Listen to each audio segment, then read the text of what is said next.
की करबे सीधा नाचे देखबे अहाँ सब हाँ ठीक है शान से बैठो आ एको बेरा चुलबुल नहीं कोई करे जेबे प्रेम से बोलो रतिकंठ भगवान की माँ भगवती की माँ कलिता की माँ सरस्वती की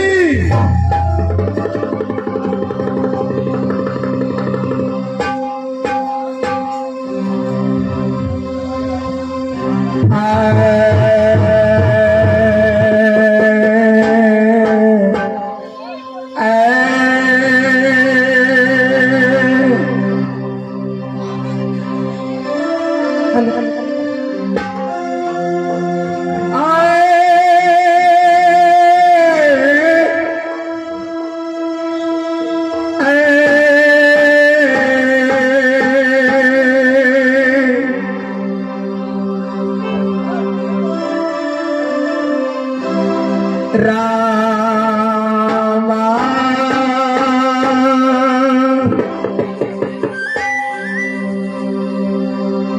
ओ प्रथमे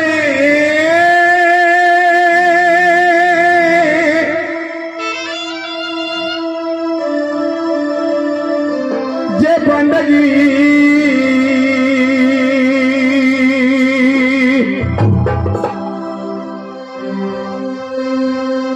मैया कैसा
एक साथ में देखे छी भाई। हाँ भाई, लेकिन फिर क्या करे थे किसी का तैयार नहीं है ये भाई सीने तो जल्दी मंगाबा। हेलो हेलो अरे टीका थी रे आज अभी ने बाजार खसुआ अपना खूरी छोड़े आले बुआ टीका रे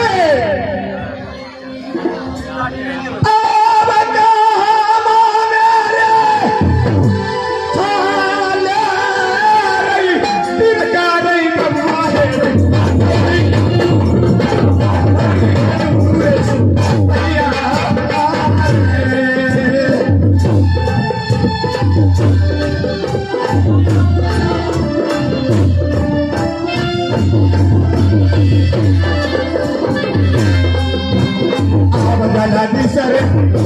अभी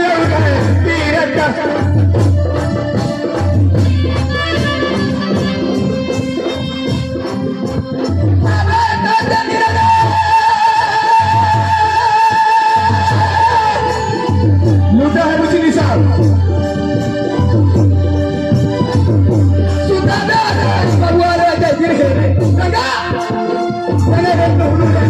हलिया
खसुआ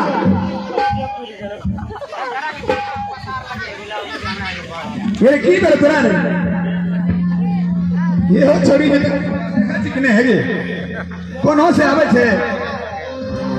वही छोरा से लागल रहे छै हेगे हमरा त कहै छौ दम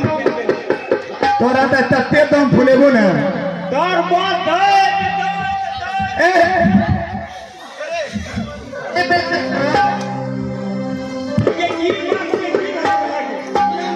ऐना चले छी भटलाल आग में चश्मा फोड़ के आवे अरे पता नहीं है तेरे से ये देर से है हाँ बाहरों मलत रहिए घर मलत रहिए आगे बाय रे बैर खसवा की लदरी रे हैं कि भगवान के नाम लेत रहिए अचानक भगवान के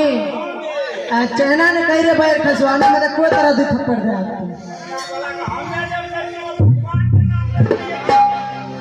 है सुन बात कीजिए हमरा के कतै जतरा मालूम छ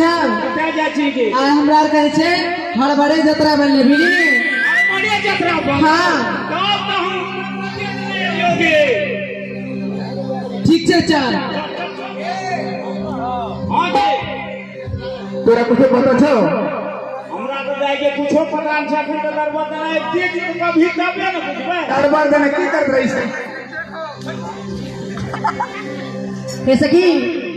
तू तो नहीं बुझे ठीक से बोल की भेलो चलो चल अरे सुन आप जैसे बुझ गए बेटा से नाम ठकान पर चल ले हमरा के चल दो ठीके छै त अपन अपन नाम ठकान लिखा आइ भरा में चल भैया सब उठा दे छै कैसे की सुनो सबसे पहले तो अपन नाम ठिकान बतावा ओकर बाद हम सब बताओ ठीक है चल हेगे दार अपन अपन नाम जल्दी जल्दी लिखावा आइ भरा तो चल बढ़िया से लिखिया एको टाइम छूटे नहीं एकदम ये हन हाथ पे तो हम लिखने जबो अब हमरा के हो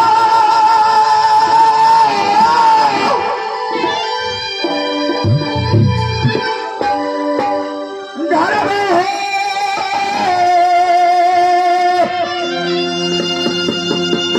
क्या भगवती है तेरे का यही बबुआ है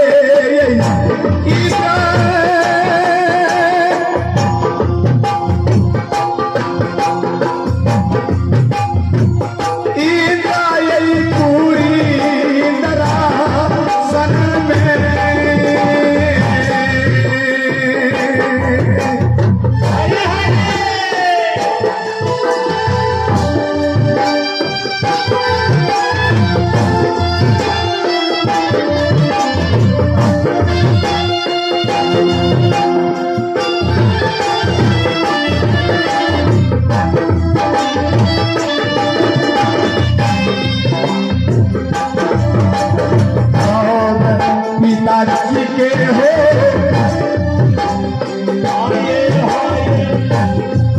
नमुआ तीर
धीरे धीरे मास्टर साहब मंत्री बोला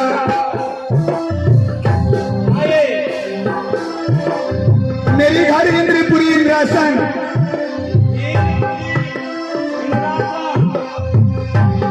और पिताजी के नाम इंद्र भगवान पिताजी के नाम इंद्र भगवान अब खुद जावन हो नमुआ रखल कई हो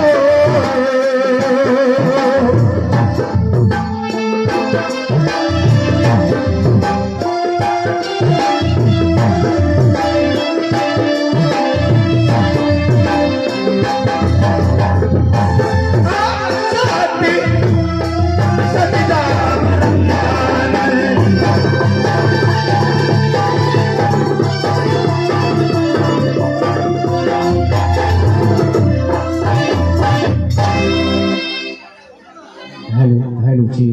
हेलो